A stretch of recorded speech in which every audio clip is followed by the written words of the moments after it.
the whole idea of this high rate of return on the investment of these 2 days grant is to pick your brains and collect as much as we can for what's next.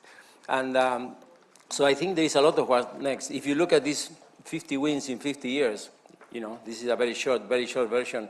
Who had the foresight at the time to have these 50 wins? So I'm for what you are going to be seeing on what's next, I think I'm very optimistic.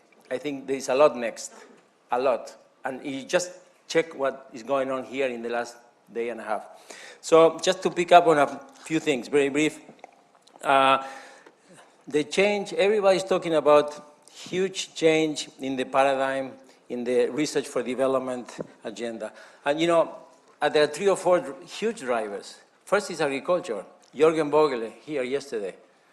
That was more than a TED talk. If you really get that context on what's going on in the transformation of agriculture, anyway, enough of that one.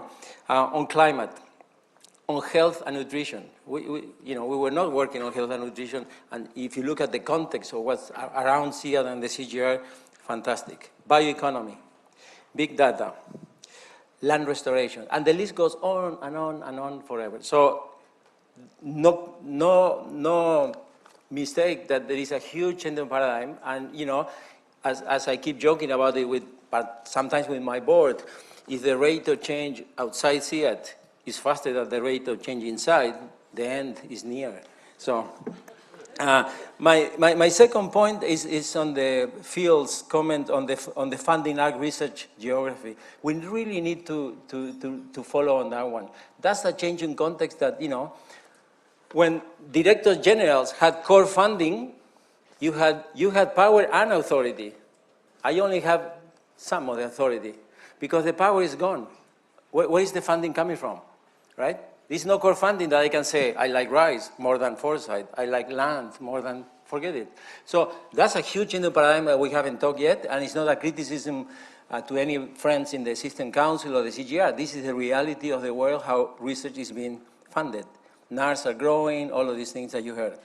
The science for impact and social science are huge. When CIAT started, it was not science for impact. The mission was there, but now it's all for results.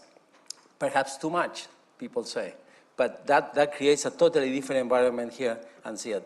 So if I had to dream what's next, I am a good friend of Tom Reardon, and I think the sustainable food systems a la Reardon, plus a few other things that we can discuss, it may be a fantastic umbrella for CIAT to integrate. We are still not that integrated, and I think that paradigm can help us a lot.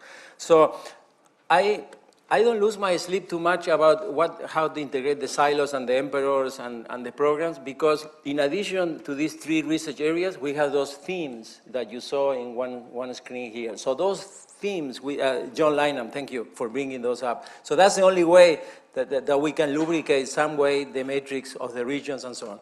So with that, I think what's next for CIAT is a beautiful 50 years coming soon. Go ahead.